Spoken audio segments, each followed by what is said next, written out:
Hello and welcome to another author event at the Poison Pen Bookstore. I'm John Charles, and tonight the Poison Pen is honored to have with us New York Times best-selling author Melissa Marr, whose new book is The Reluctant Witch. We are joined tonight by author Liana de la Rosa, who's going to be asking our author some questions. For those tuning in virtually, the Poison Pen does have signed copies of Melissa's new book. We would be happy to hold one for you at the store or put one in the mail. Just give us a call or go online to the Poison Pen Bookstore. Now please join me in welcoming Liana and Melissa. Hi. Is it on? Oh, there it is. Fantastic. I'm so excited I get to join you today to celebrate Reluctant Witch. How are you feeling today?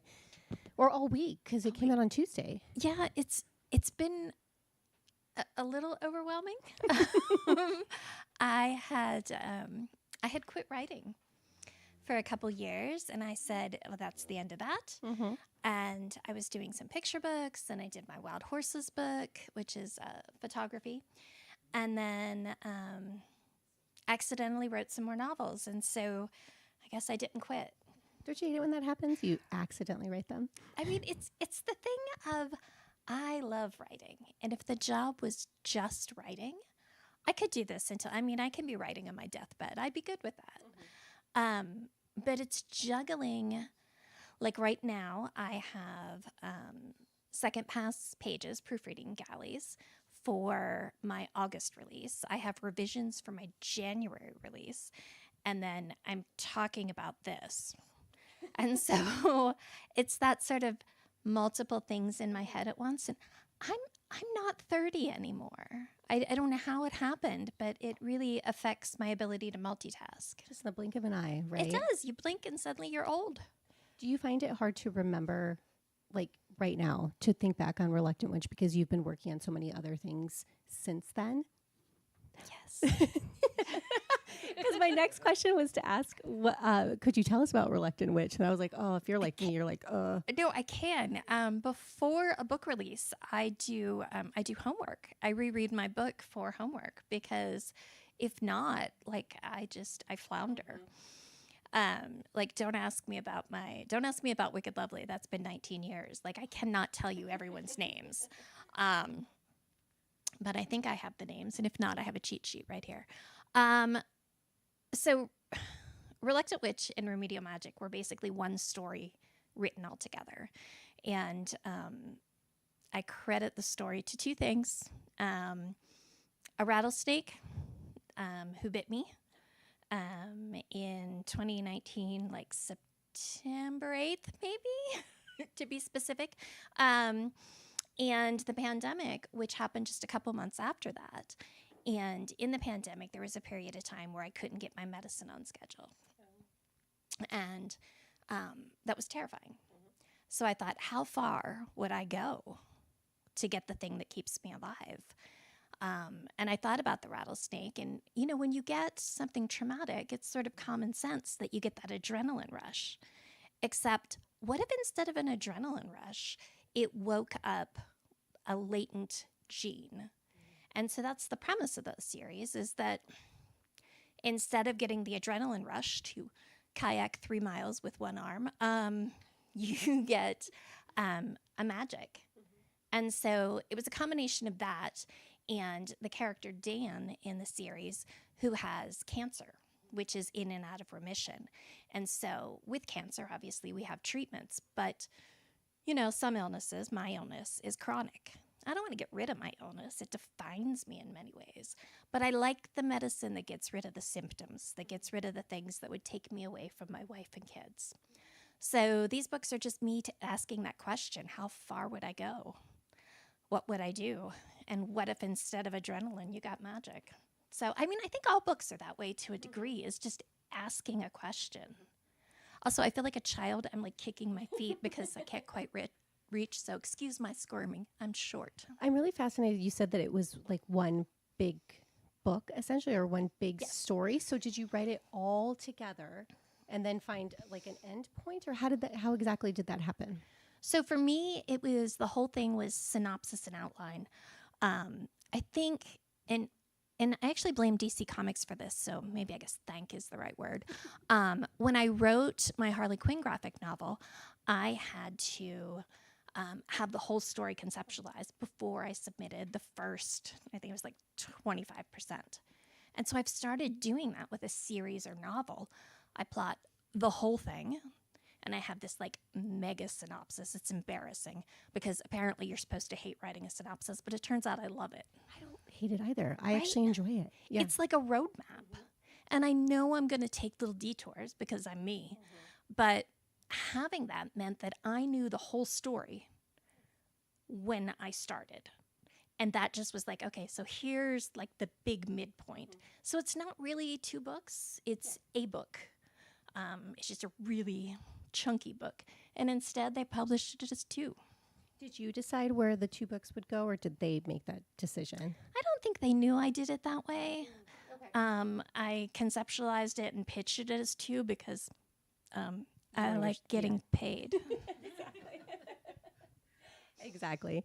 So tell me, when you were writing all of this, was there like a favorite scene that like stands out in your mind?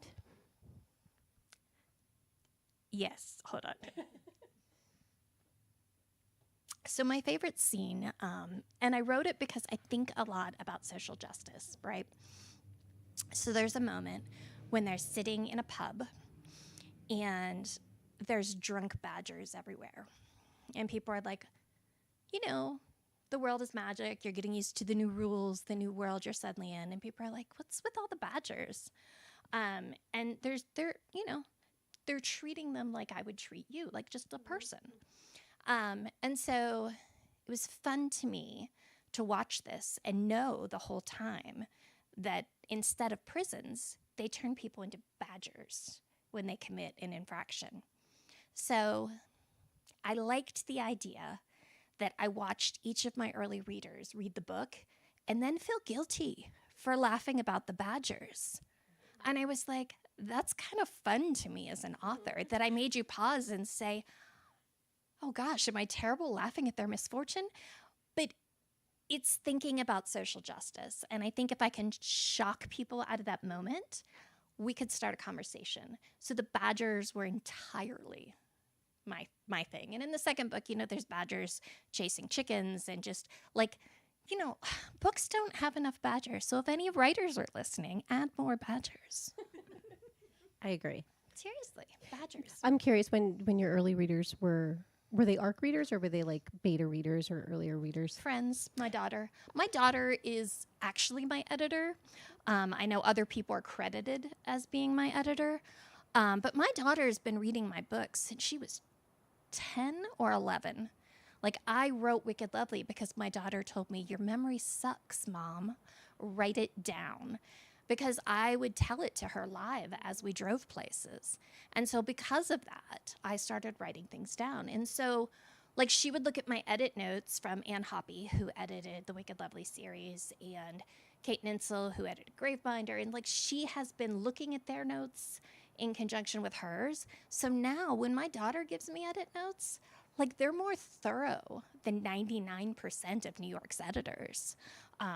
So I just have to wait for, like, when she's not in the field, because she's a doctor of archaeology. So yeah, so she's like, get your book ready. I'm going to the field for 6 months. Can make sure you've got drafts. So I can send her to the field. To, like, right now she's in a cave at the tip of South Africa, which is super awesome. And she has a manuscript of mine with her. So I will get revision notes when she comes out of the field. That's pretty amazing. She is pretty amazing. What would she say is her favorite scene from In this the books? book? This one, or I guess Remedial Magic as well. She loves Dan. She loves Dan with an unholy love. Like, after I wrote, I let her read the first one, Remedial, and I was like, I'm thinking about cutting Dan's point of view. And she said, I will stop speaking to you. And I was like, but, and she's like, no, Dan he is the voice of consciousness. He is the one saying, wait, if they're the bad guys, does that make me the hero?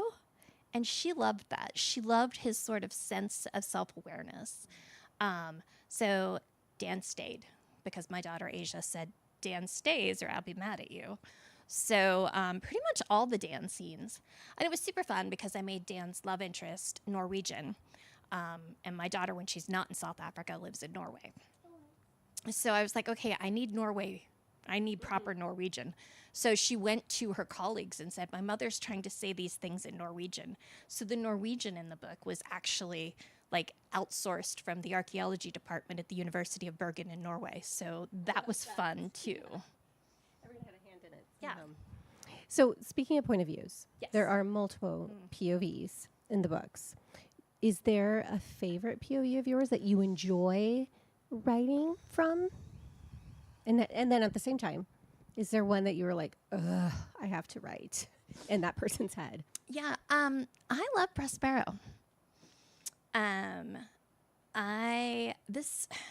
So I had been watching Gentleman Jack, based on Ann Lister, and I have a weakness for hot women in suits, and Prospero is that, but she's also an 1800s woman.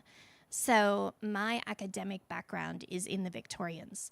And so because my background is in the Victorians, it was super fun to think, okay, what's different between someone who's a Victorian still living now and a contemporary person?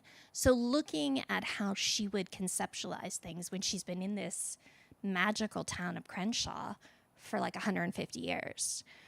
What's changed? What does she not know? What does she miss? What would I miss? And so there was like some of that. And it was like, what I would miss is like libraries and bookstores. Like if I lived for 150 years and I'm stuck in one town, I've read everything there repeatedly. So Prospero was the one that really, I loved her perspective. Right. And what about one that was there any that was like pulling teeth to write from their POV? Dan was hard. It's not that I didn't enjoy it, but because Dan's dealing with health issues. Like, if I stay here in this corrupt magic village, cancer's not coming back. If I leave, cancer might come back, it might not, but I'm giving up magic. But also there's like some hardcore corruption and some poison leaking from the earth. And so thinking about that, Dan is my heart in ways because, some of the medicines I take create side effects that, is it better to have this side effect? I mean, I don't know. So I am that bad patient who has taken myself off medicines on occasion, much to my doctor's dismay, because I didn't like the side effects. And so Dan made me think about all that, think about like, I don't want to die. But I also don't like one of my medicines, I was throwing up every day because the medicine was so harsh. And so Dan was me processing some of that. Grappling with like quality of life. Yeah. Perhaps. Yeah. Yeah, very much. So one thing I really liked about the book is the world building and the really detailed magic systems. They're incredibly immersive. What parts of those two came to you easily? Did you just know, like, in this world, this is how things work or how they go? And which ones did you have to, like, really think about or cobble together? Yeah, I mean, honestly, I write because I like magic systems, because I like world building. I mean, the rest of the stuff is what I have to do to get to build worlds. World building is it for me. I knew that there had to be a division, and I knew that everyone's magic had to be based on their innate strength. And this is mom speak, I guess. I have a child who is so gifted at athletics that people keep trying to sponsor him in various sports. And as a mom, I want to give him his freedom, but I also, don't want him to feel pressure. I have another child who's known since she was 11. She wanted to be an archaeologist. And so, that's her thing. I've always known I wanted to write, and I always knew I wanted to be a mommy.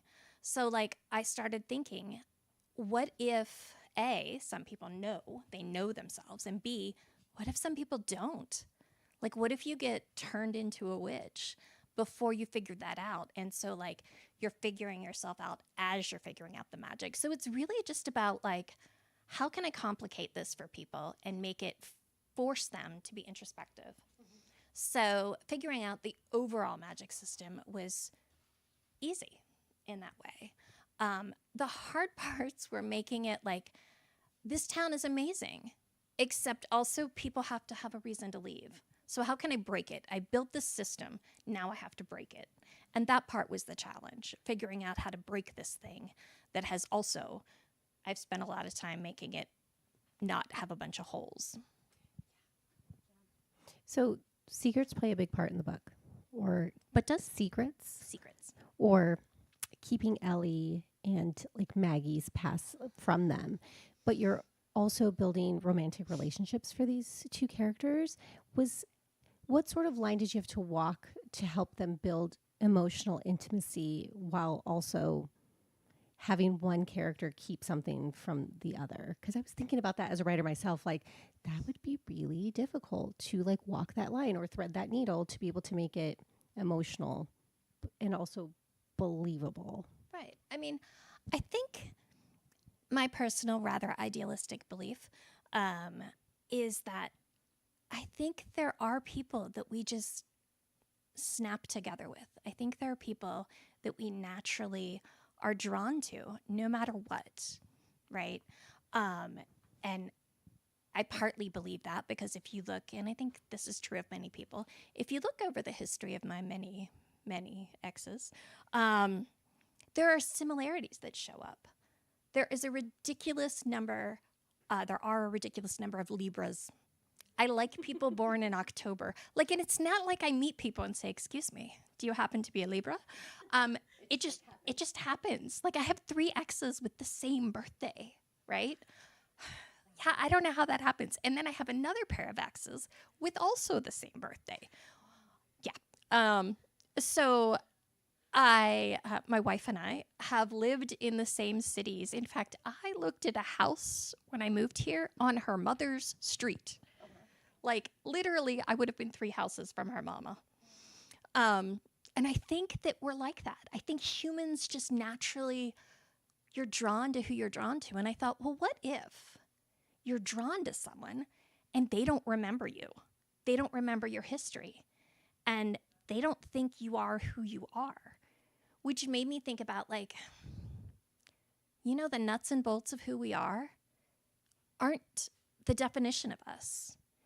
If I erased my career, if I erased the places I'd live, would I still fundamentally be the same person? And if I were, would I fall in love a second time with the same person? And that's kind of what I was playing with. Mm-hmm. Like if I took away the knowledge that they had accumulated together, would they still fall in love? And that was kind of what I was playing with. I really like that. I'm a romantic at heart. I personally, when I think of Crenshaw, I think of dark academia, those sort of vibes. Is that what, like, if you were to describe like the vibes or the aesthetic of remedial magic and Reluctant Witch, how would you describe them? And what draws you to that? Yeah, I mean, that's a really great question because I don't know. I taught university for 12 years. I went to a college for undergraduate that had tunnels, that you could take a tunnel for the town. There were beer tunnels. There was a grist mill. There were some tunnels that What is this university? I'm not telling. I'm like, oh. It's in Pennsylvania. And there was one that you had to get a key to open the gate. And so I kind of fell in love with the idea of that sort of Gothic landscape. I also romanced the guy that had the key so I could open that gate. And then, I like that environment. I like falling down buildings. I like colleges. I taught at university. I went and got a couple degrees. And so when I wrote this book and I was told that I was writing dark academia, I'm like, what is that? Like, it was not planned. And then I sold it and I was pretty sure it was a fantasy. And then I saw it labeled as a romantasy. And I was like, I don't think it's that either. And then I saw it was cozy fantasy. And I'm like, I don't I don't know. There's someone that gets their magic sucked out of them and they become a mummy and then they crumble to dust. I mean, that doesn't feel So cozy, cozy. right? Yeah. So, like, I struggle with this with so many of my books. Like, Graveminder, which was my adult debut, won a romance award from RT, and it won Goodreads Best Horror of the Year. And I was like, I mean, I just thought it was a fantasy. But apparently, eating people alive, as happens in that book, is horrific. I didn't know. I would agree. I don't know how to categorize things. What do you think it is about whether you label it dark academia or not? I think it's, at least according to what I see, like on Book Talk and other places, like it feels like a very popular genre or like a popular vibe right now. What is it you think that you find attractive about it? Because obviously other people do as well. I think books that cross genres, I think, are attractive because it's like, it's the parent jokes in animated movies. It's the love story in Star Wars. I mean, I went there the first time as a small child for the world building and really cool ships. As a teenager, when I rewatched it, I was pretty into Han Solo. And There. right? So I think it's stories that aren't one thing. And I think that's the allure for me. And that's, I mean, honestly, I'm told that Wicked Lovely is now a romantasy. Like, that word wasn't here when I wrote it. I wrote because I like fairies and I grew up with fairy folklore. Suddenly I'm writing, 20 years ago, I wrote a romantasy and that word wasn't here yet. So I think it's just, I'm not good with closed doors, as the story of getting the key to the gate in the tunnel might reveal. Like, I'm a cat. Like, if the door is closed, if the rule is no, don't do that. Like, my parents actually tell the story that the best way to get me to do something is say, no, Melissa, you may not. And then, of course, I went and, I learned to cook because my parents told me I wasn't allowed. You're like, watch me make this omelet. Right? So I love that you were like ahead of the trends. You're writing a romantasy before they were called romantasies. You're writing dark academia, before there was like a title for it. You've written across all sorts of genres. Do you have a favorite? Is there something you haven't written yet that you want to write? I feel nervous saying this to you. I really want to write a historical romance. Like, I love historical romance. Same. Right? Like, just pretty dresses and dancing, and of course I don't want to live there, because there are rules of expectations and gender and education. And no antibiotics. Right? Also a problem. But I love historical romance. At some point I would like to do that. I would love to write a book that is intentionally a horror novel. I have been working on a 3-timeline, 3-time period contemporary fiction, and I've been working on that for like 10 years. It is far beyond my reach right now. I get parts of it and then I'm like, that voice is wrong, because I need it to sound like actually those eras. So I think I have a thing for history. What are the 3 eras that you're playing with? 1891 specifically, 1933, and 1980. That one I've got. I was there. And then contemporary. So, and the Victorian one I do fairly well with because that's what I studied academically. The 1930s trip me up. So the voice is just not right. Like, so I've got all of these books on like diction and slang from the era and just trying to get into that place.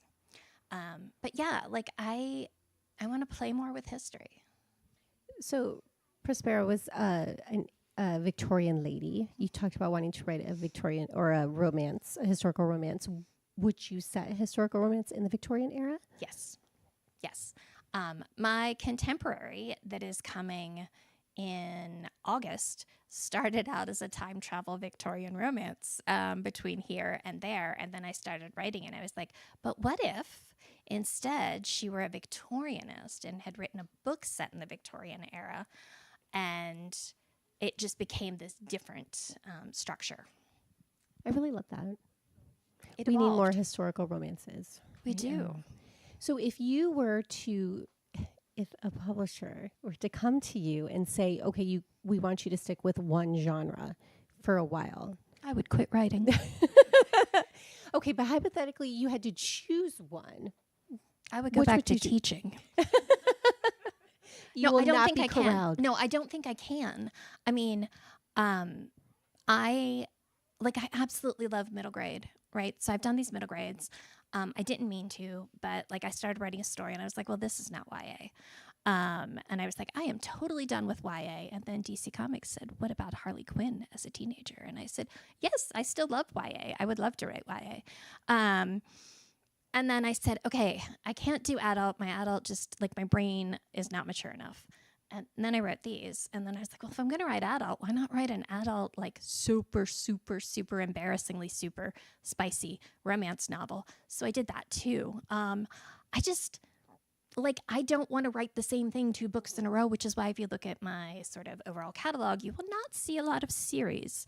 I get, like, if I can't build a new world and new characters, like I have the worst writer's block. Like the only way I can write a series is if I'm writing 2 books simultaneously, one that I'm supposed to be and one that I'm not. And that's literally the only way I can write, like for me to write the second one. Or to do it like this where I wrote them all at once.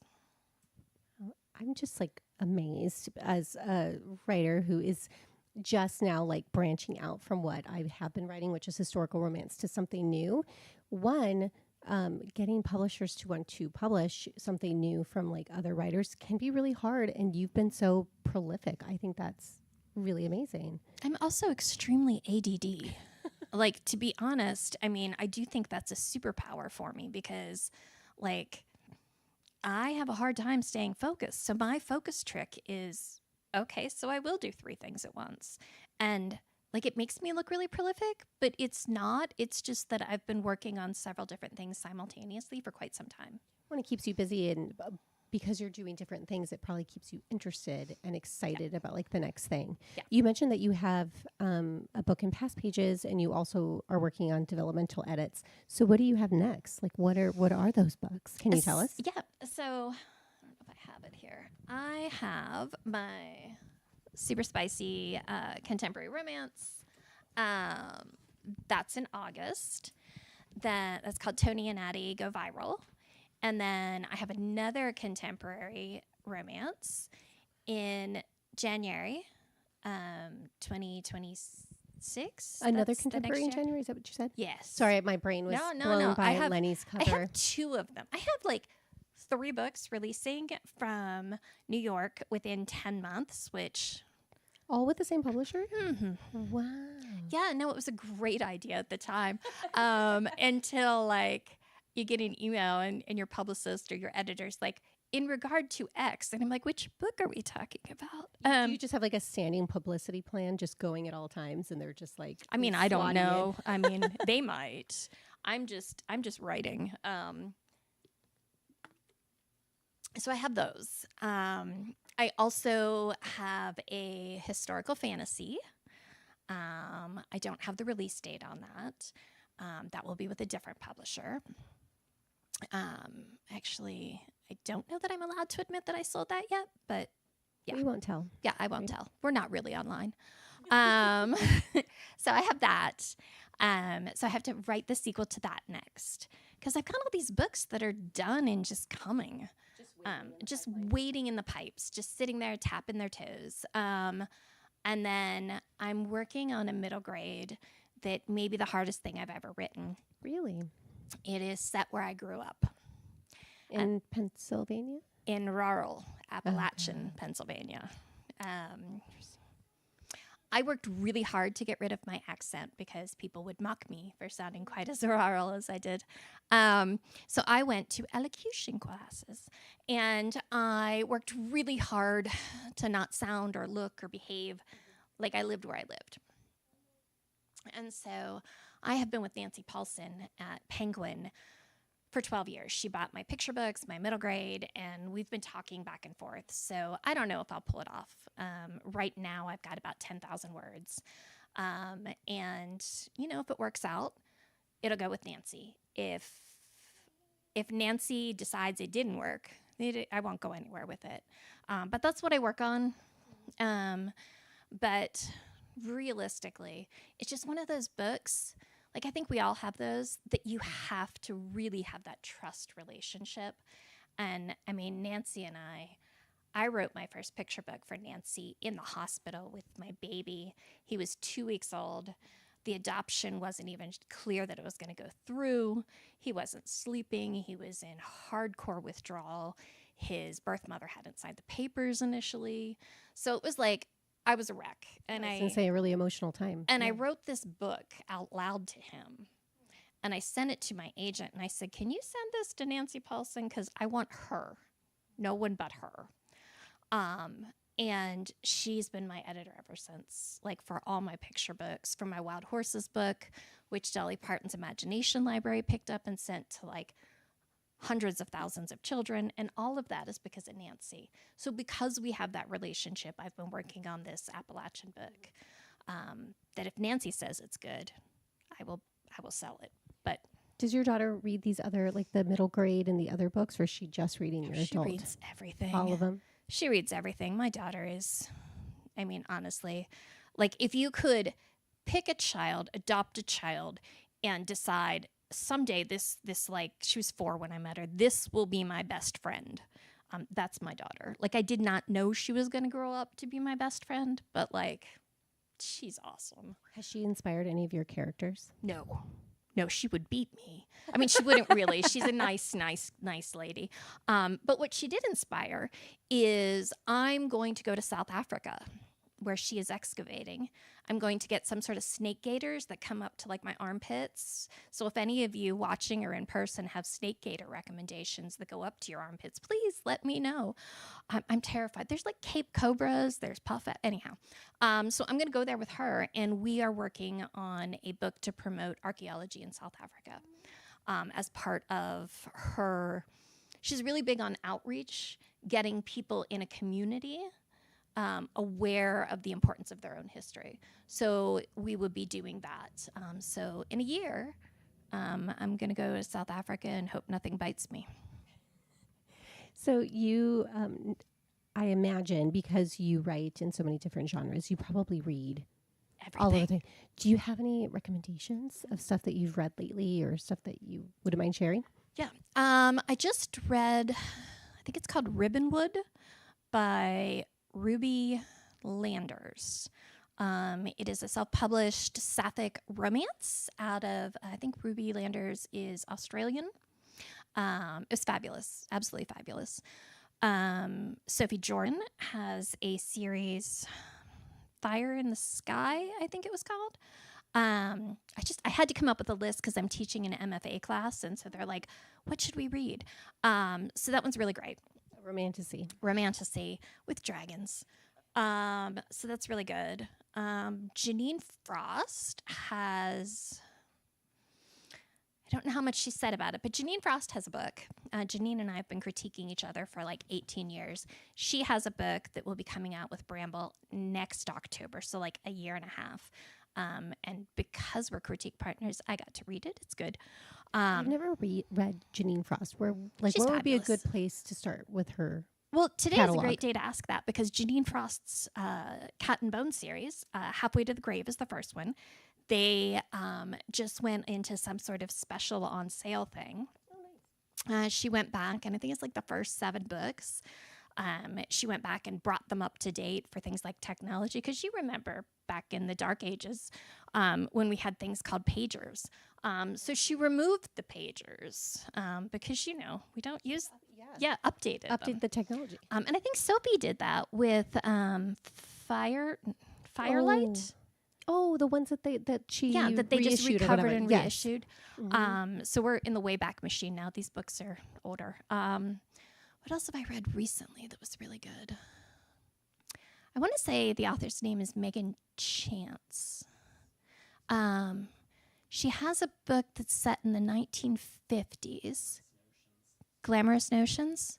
Yeah, I just read that on flight yesterday, and I thought that was fabulous. I don't think I've read her before, but it was wonderful. Like, what kind of book is it? It's historical. I'm like, oh, sounds wonderful. Yeah, it is. Like, it's set in the 50s. She is in the process of becoming a fashion designer. Gets caught up in, she gets an internship. She goes to Rome, and it's fabulous. It was so atmospheric. So those are really good. And I was just rereading Ronald Hutton's, I think it's just called Witch. It's like Oxford or Yale Press. It's like, it seems like it would be dry. It is not. It's the history of witches and magic, like globally. It's not just like, so much of that stuff. I read too much nonfiction, which could be where history comes into. But it's a really immersive, multicultural exploration of witchcraft across time and cultures. And it is literally the only book in my house that is both in hardcover, ebook, and audiobook, because I had to be able to have access to it in all formats at all times. So I highly recommend Ronald Hutton. Has it influenced any of your books? Yeah. Yep. Yeah. No, I read that, and then I was like, I should write about witches. So, he was a big part of that. There's also Chris something has a book called Magic that came out from Yale maybe 3 years ago, 2023, 2024. And it's just, again, that kind of, it's a good comparative book. I'm sorry, I'm a big nerd. I love it. nonfiction. I'm like, oh, which one? I'm curious because of the amount of time that you've been in the industry, the various genres that you write, what you see as far as trends in the market or, books coming out that you find interesting or exciting, or I would just love to know from your experience. Yeah, no, I mean, I think that we finally hit a place that cross-genre books are getting more traction. Like I mean, romantasy, but I'm also hearing Isabel Cañas. Yes. Like a horror romance? I think she called it horror romance, yeah. And seeing that sort of like, here are these two genres mushed together. And, I'm excited about that because when I first was like, here is This Wicked Lovely. It has fantasy and romance. Here is Graveminder. It has horror and romance. And they're like, nah. But now, like, it's a thing. It's cool. We're seeing, unfortunately, I don't feel like we're getting as much love for mystery and historical fiction, especially historical romance, as we have in other times. But I mean, almost all of that loops back.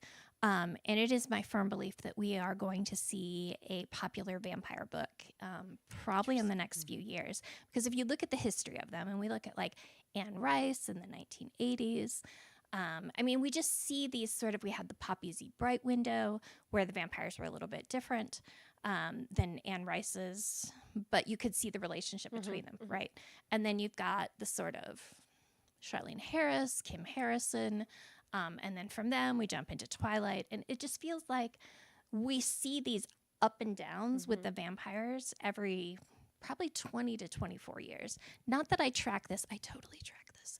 I track trends and what's selling, what's getting front store placement. Like if I go into a bookstore, I literally go into bookstores about once a month and just see which books are getting front placement, which are getting table placement. I track the deals. I have a spreadsheet. I have someone that actually did an Excel program, a graph, to show what's selling when. And you can also see ups and downs of genres based on who's in office, whether it's Democrat or Republican. I'm sorry, I'm a big geek on this. No, I'm like, oh, I want to talk about this more. Yeah, This I can is give so you some interesting really to cool me. graphs. I have a friend who's writing a dystomance right now, like a dystopian romance, and it sounds very exciting. And I told her this feels very timely.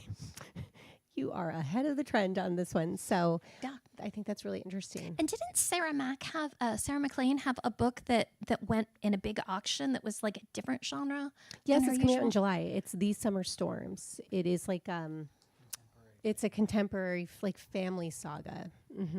Right. Yeah. So more serious, more contemplative. I mean, like, I don't know. I think it's interesting looking at the trends of, especially when what they bought versus what they being publishers, what publishers bought versus what they promote versus what goes TikTok viral, assuming TikTok still exists in a couple months, or previously like Instagrammers, like what exactly is popping, why it's popping, and how publishers either didn't see it coming or made it happen. I spend a lot of time studying analytics. I find that really interesting because it's true. Like publishers can make something a bestseller if they Yes. want to. But then also in other ways, they're scrambling to catch up to trends. A big thing that I've noticed in publishing is indie authors being scooped up for their print rights from these big Yeah. publishers. And good for them. Get your bag. Definitely. I mean, I feel like the rise of these indie success stories and seeing publishers not only say, oh, hey, I'm going to buy like these 12 authors. And they have, like you can, again, with my charts, you can see who's doing it and for how much. And also how savvy so many indie published authors are on what rights they part with, what they keep, how they're already still expanding their brand. Like, you want to understand business.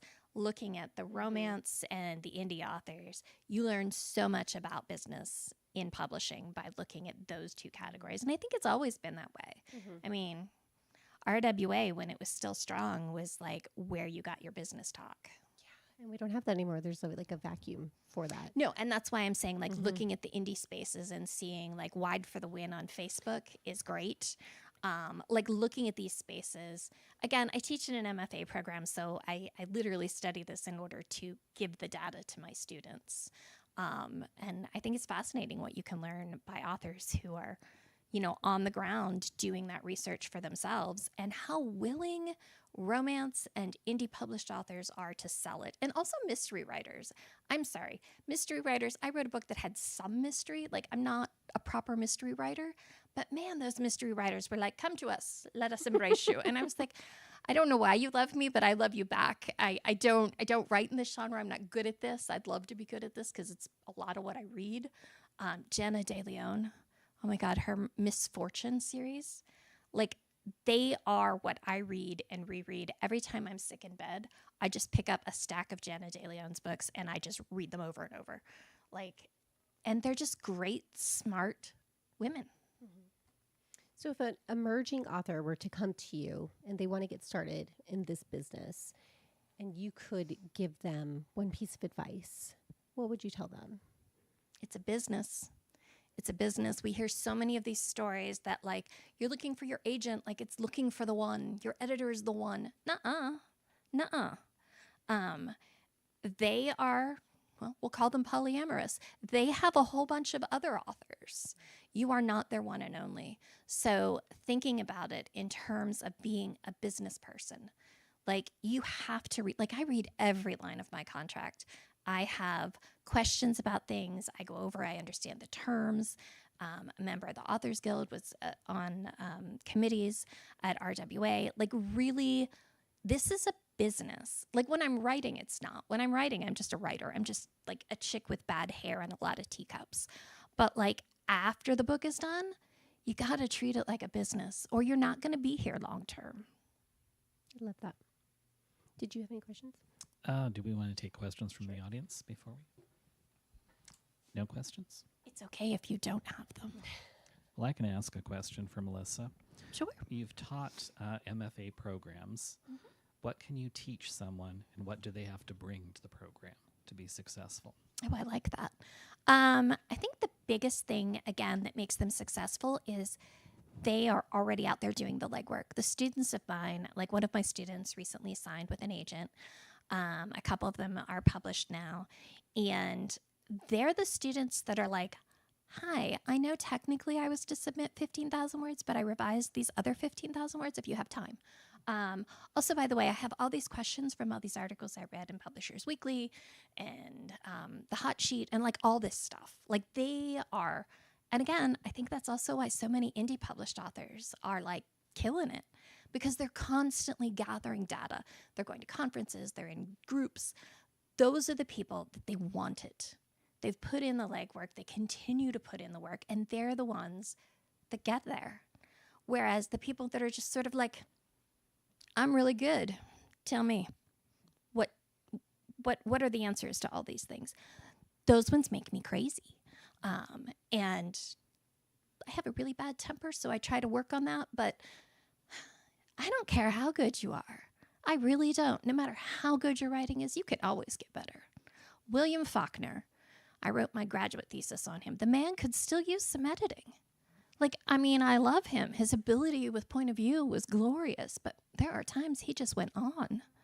And so I think that sort of balancing the desire with the arrogance, like you got to have a little arrogance or you're not going to get anywhere because you're not going to let anyone see your writing. So you got to know on some level you're good at it. But you also have to put in the hours, the work, the revision. So I think those are the ones that get it done. You can teach the mechanics, but can you teach voice? I don't think you need to teach voice. I think what I teach when we look at voice is acknowledging that every single person you meet has a voice that is interesting. You know, I grew up in rural Appalachia. That voice is a whole lot different than a lot of the voices I've learned to write. But I mean, I read those. I also want to read your books. I could probably come out of here with an armful. I mean, because we're all individuals, we all come in with a voice. And I think there is a reader for every voice. That's my argument. Can both of you remind us what's coming next for you as an author? Do you want me to go first? I feel like I have something coming soon. I do. The third book in my Luna Sister series, called Gabriela in His Grace, is out August 26th. This series follows three sisters who flee Mexico when the French invade in the 1860s because France tried to colonize Mexico. They flee because their father is a high-ranking official in the Juarez administration. So they flee to London, and they're supposed to lay low, and they do not. And they take society by storm. So each of the books covers one of the sisters. So the youngest sister, Gabby, gets her book in August, and they go to Mexico. So I'm very excited to share 1860s Mexico with readers for a spell. It's a enemies to lovers book. And so far, readers have had really good things to say about it. So I hope that continues. Sounds delicious. I'm like, history. Let's do more of that. Yeah. No. Actually, your books are on my reading list for my students in my MFA class, which is kind of fun. My book is also in August. It's Tony and Addie Go Viral. It is a recent PhD graduate who discovers her father, who was a con man, left her with a mountain of debt, and her mother, who has early onset Alzheimer's, is not aware that she had co-signed on a bunch of things. Now that dad is dead, instead of starting her wonderful career, the protagonist has to deal with the mountain of debt, because if she doesn't, her mother is homeless, destitute. So it does have some real world stuff, but in the midst of chaos, I think is always where love has a great potential to bloom. So it is very much a romance story in her coping mechanism, not a healthy coping mechanism. She meets a lovely woman and euphemistically takes her to the garden, is the term we used. And they think it's a one-night stand. It's not. So all of a sudden, fake dating becomes real romance. So that's August 12th. And then a second book in the same world, the character in the first book's editor is the love interest in a second book in the same, universe of friends in January. And that one's called Greta Gets the Girl. So romance and more romance. And then after that, there will be a historical fantasy. But, I'm not talking about that yet. It hasn't been announced yet. No, I'm not announcing that yet. Any other questions for our authors? No? Let's go ahead and thank Melissa and Liana for being with us today. Thank you. Thanks. And thank you, virtual audience, for another program at the Poison Pen Bookstore. If you give us a few minutes, we'll get them set up here. They'll be happy to sign books. We do have copies of the author's books up front. Thank you for having us.